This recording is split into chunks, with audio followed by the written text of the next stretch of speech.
Hi guys, इस video में हम लोग बात करेंगे क्लास 10th एंड 12th के जो भी बच्चे आप लोग सीबीएसई प्राइवेट कैंडिडेट के फॉर्म का वेट कर रहे हो या आपने एनआईएस का फॉर्म फिल कर रखा है और आपका जो एग्जाम्स है वो अक्टूबर नवंबर में होने वाला था बट इस बार नवंबर दिसंबर में हो रहा है, या आप लोग एनआईएस के थ्रू जाना चाहते हो। इन सब चीज़ों के बारे में डिटेल्स में जानेंगे कि क्या ये बोर्ड हम लोग की हेल्प कर रहे हैं किसी तरीके से, वो सीबीएसई हो या एनआईएस हो या स्टेट बोर्ड्स हो, किस तरीके से काम कर रही है, स्टूडेंट्स को कितना हेल्प कर रही है, कितना प्रमोट कर रही है आगे बढ़ने में। इन सारी चीज़ों के बारे में हम लोग जानेंगे। सीबीएसई में रेगुलर स्टूडेंट्स एक कैटेगरी होता है और एक होता है प्राइवेट स्टूडेंट्स। प्राइवेट स्टूडेंट्स में थोड़े बहुत फ्रेश स्टूडेंट्स भी होते हैं एंड कुछ बच्चे जो होते हैं रिपीटर्स होते हैं, या तो वो कंपार्टमेंट का एग्जाम दे रहे होते हैं या फेलियर का, मतलब जिनका एसेंशियल रिपीट लग जाता है, या कुछ बच्चे इंप्रूवमेंट दे रहे होते हैं, कुछ बच्चे एडिशनल दे रहे होते हैं। तो इस तरीके के स्टूडेंट्स होते हैं एंड अब यहीं पे एनआईएस में भी सेम कंडीशन होता है, वहाँ पे भी फ्रेश स्टूडेंट्स आते हैं, फेलियर्स भी आते हैं, अप्लाई करते हैं क्रेडिट लेके अपना जो दूसरे बोर्ड से, फिर इसमें एग्ज़ाम देते हैं, या वो वहाँ पे भी एडिशनल सब्जेक्ट का एग्ज़ाम हो जाता है। ठीक है, तो इन दोनों बोर्ड्स अबाउट ऑफ जो सीबीएसई प्राइवेट है और एनआईएस है अबाउट ऑफ सेम है। ठीक है, अब सीबीएसई प्राइवेट का लास्ट टाइम का जो सिचुएशन था आप लोग को पता है, मैं था आप लोगों के साथ जो ट्विटर पे हम लोगों ने कैंपेन किया था। जितना ज़्यादा हम लोगों ने कैंपेन किया था एग्जाम्स के कैंसिलेशन को लेके, क्योंकि सीबीएसई ने खुद मिसगाइड किया था, तो उस समय पे हम लोगों ने जब कैंपेन किया तो उसका रिजल्ट जो है हम लोग को दिखा निगेटिव में, क्योंकि पूरी तरीके से आप लोगों को मतलब एक ह्यूज अमाउंट में जितने भी स्टूडेंट थे सबको फेल किया गया, जो कि एक रिकॉर्ड बन चुका है। इवन यहाँ पे जो है हम पेरेंट्स जो होते हैं ना, पेरेंट्स जो आपके हैं वो एक साथ नहीं आ पा रहे हैं, क्योंकि सारे स्टूडेंट जो हैं और अलग अलग लोकेशन से हैं।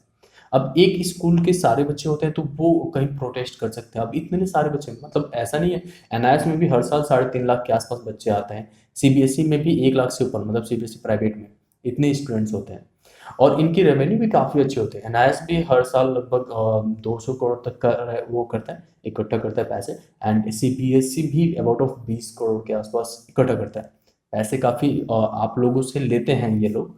ठीक है, इस बार क्या हुआ, जब एनआईओएस ने एग्जाम कंडक्ट करने के बारे में कह रहा है कि हम लोग एग्जाम्स कंडक्ट कराएंगे अक्टूबर नवंबर वाला, मतलब जो मैंने बताया नवंबर दिसंबर में हो रहा है इस बार, इन बच्चों को तो अभी तक एनआईएस की किताब ही नहीं मिला है। और ये बच्चे अब चाहते हैं कि जब किताब मिला नहीं, हमें प्रिपरेशन है नहीं, तो हम एग्जाम्स क्या देंगे, और ये चाहते थे कि एग्जाम कैंसिल कर दो। और चीज़ें ये है कि एग्जाम ये लोग कैंसिल तो कर नहीं रहे हैं, और दिक्कत यहाँ आती है कि ये लोग एक लब भी मतलब नहीं कहते, एकदम चुप रहते हैं ये लोग। सीबीएसई लास्ट टाइम भी हमने देखा एकदम चुप, एकदम क्वाइट थे, और सुप्रीम कोर्ट में जाने का कोई फायदा ही नहीं होता, वहाँ पिटिशंस फाइल करो तो भी सुप्रीम कोर्ट के जो जजेस होते हैं वो सीबीएसई के हाँ में हाँ मिला देते हैं, और फिर जो सीबीएसई कहता है कि मैं ये करने जा रहा हूँ तो उनके हिसाब से चल देता है। ठीक है, तो अपना एजुकेशन सिस्टम देखो होना कैसा चाहिए। अगर आप एक साल फेल हो गए हो किसी बोर्ड में, अगले साल फिर से आप रिपीट कर रहे हो वहाँ पे, किसी भी सब्जेक्ट से आपका रिपीटेशन चल रहा है, मतलब जो भी सब्जेक्ट्स हो आपके, तो ये बोर्ड की जिम्मेदारी होनी चाहिए कि आपको ग्रेस मार्क्स दे के प्रमोट कर दे। एक बार एक ही जगह पे, मतलब क्लास 10th हो या 12th हो, बार बार रिपीट ना करवाए, जिससे कि आप डिमोटिवेट हो जाओ और एक समय ऐसा है कि आप पढ़ाई छोड़ दो, आपका जो ग्रोथ है वही रुक जाए। तो अपना बोर्ड को यहाँ पे आपको हेल्प करना चाहिए ग्रो करने में। देखो सीबीएसई प्राइवेट में इस समय स्टूडेंट्स हैं जो 12th अपने 2018 में 19 में कर रखे हैं, बट अभी भी रिपीट कर रहे हैं, 21 में भी नहीं क्लियर कर पाए, अब 22 के लिए फॉर्म का वेट कर रहे हैं। ठीक है, ये बहुत ही ज़्यादा मतलब गंभीर मामला है, और ये अपने बोर्ड की जिम्मेदारी है कि कुछ एक्शन इस पे लिया जाए, मतलब एक तरीके से एक पैटर्न बनना चाहिए, एक रोड मैप तैयार होना चाहिए कि इन बच्चों को कहीं ना कहीं से प्रमोट किया जाए। अगर कुछ नंबर से ये रह जाते हैं किसी सब्जेक्ट्स में तो उतना नंबर ग्रास मार्किंग में देना चाहिए, जिससे कि आगे बढ़ जाए, बट ये लोग टोटली अवॉइड करते हैं। और यहाँ पे पेरेंट्स का और आपकी चीज़ें भी होता है, कुछ रिस्पॉन्सिबिलिटी आपके साइड से है। देखो, अगर आपने सीबीएसई बोर्ड में थे तो आपको पता है कि आपका एक थर्ड कंपार्टमेंट का चांस होना चाहिए था, जो कि अब तक एग्जाम्स हो जाना चाहिए था उसका, बट सीबीएसई ने तो जब से रिजल्ट डिक्लेयर किया उसके बाद से कोई एक सिंगल नोटिफिकेशन भी नहीं दिया कि आगे वो लोग क्या करने वाले हैं, जो बच्चे फेल हो गए हैं उनके लिए, या अगला फॉर्म कब आने वाला है, कुछ भी मतलब चीज़ें आया ही नहीं, कोई नोटिस ही नहीं आया। इवन काफ़ी बच्चों ने आरटीआई किया, चीज़ें पूछने की कोशिश किया, तो वो बस इतना कह देते हैं कि आप वेबसाइट देखते रहो, क्या वेबसाइट देखते रहें? मतलब आपने ये रेगुलर वालों के लिए कह दिया कि टर्म 1 एंड टर्म 2 में एग्जाम्स होगा, एंड प्राइवेट वालों के लिए कुछ भी इन्फॉर्मेशन नहीं है, ना कोई सैंपल पेपर आ रहा है कि भाई आप लोग का ये एग्जाम्स का पैटर्न होगा। टर्म 1 एंड टर्म 2 में तो आप नहीं करा सकते, क्योंकि टर्म 1 का तो एग्जाम सब जस्ट शुरू होने वाला है, ठीक है। तो टर्म 1 में तो आप करा नहीं रहे हो प्राइवेट वाले स्टूडेंट्स का। तो ये तो बताओ कि कराओगे कैसे? क्या आप अगले साल जो है इनके लिए टोटल सिलेबस का, पूरे सिलेबस का अलग से एग्जाम्स करा रहे हो? कुछ भी नोटिफिकेशन नहीं। बच्चे भी काफ़ी ज़्यादा नहीं होता, डरे हुए हैं कि कहीं अगली बार भी हमारे साथ कुछ ऐसे ही ना भेदभाव कर दिया जाए, ठीक है। और ट्विटर पे या किसी जगह पे कैंपेनिंग भी नहीं कर रहे हैं सारे स्टूडेंट्स मिल के भी, क्योंकि उनको लगता है कि अगर कैंपेनिंग कर दिया तो जिस तरीके से लास्ट टाइम हुआ उस तरीके से इस बार भी हो जाएगा। बट एक चीज़ तो आप कर सकते हो, आपका हक है ये पूछना कि थर्ड कंपार्टमेंट का फॉर्म इस बार क्यों नहीं आया, और आएगा भी तो अब कब आएगा, या नहीं ला रहा है सीबीएसई। देखो काफ़ी चीज़ें सीबीएसई ने, जैसे कुछ बच्चों ने एडिशनल में फॉर्म फिल किए थे, पेमेंट भी किया था, उसका तो पेमेंट भी रिसीव नहीं हुआ था उन बच्चों को वापस, क्योंकि एग्ज़ाम नहीं हुआ तो पेमेंट तो वापस आना चाहिए, वो पेमेंट भी वापस नहीं किया, एंड ना ही कोई इन्फॉर्मेशन दिया कि भाई आप लोग के लिए क्या करना है, ठीक है। तो पूरी तरीके से ये जो है ना स्टूडेंट्स को कंफ्यूज एंड तानाशाही आप कह सकते हो, तानाशाही ये बोर्ड कर रहे हैं, अपने हिसाब से कुछ भी डाल दे रहे हैं। एंड यहाँ पे अपनी गवर्नमेंट की भी जिम्मेदारी है, अपने एजुकेशन मिनिस्टर तो मैं कह सकता हूँ, अब वो देख रहे हो मुझे करवा दे, कुछ भी फर्क नहीं पड़ता।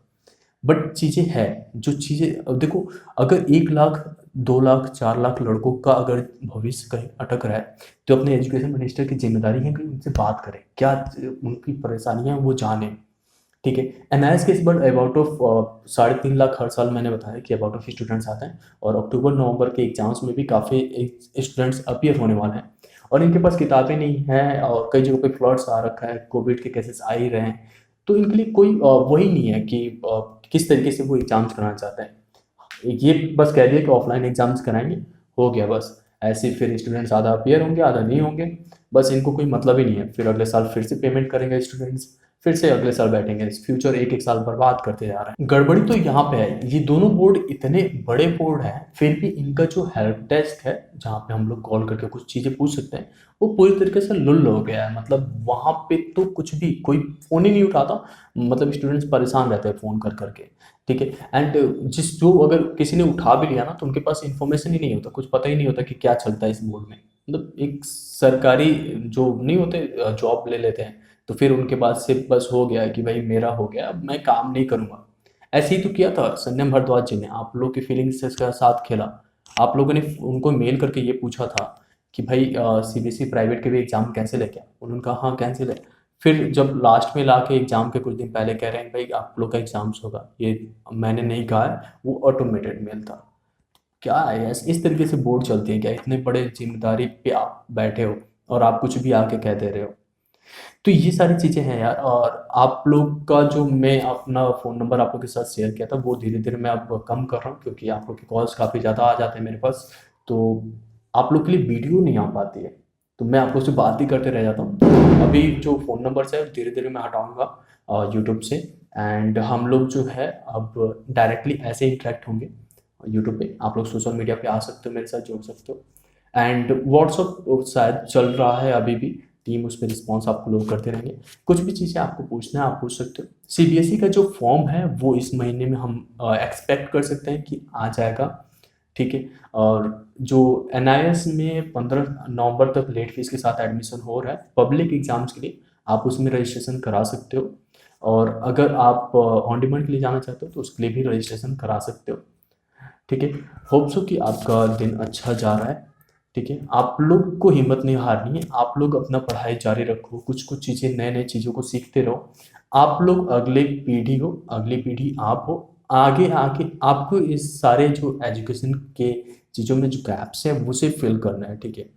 हम लोग को थोड़ा हिम्मत जुटा के, हम सच्चाई से नहीं पीछे हटेंगे, जो चीज़ें सच है उसको तो हम बताएंगे ही, ठीक है। तो हमें यहाँ पे एक साथ आना है, देखो पेरेंट्स को भी समझाना है।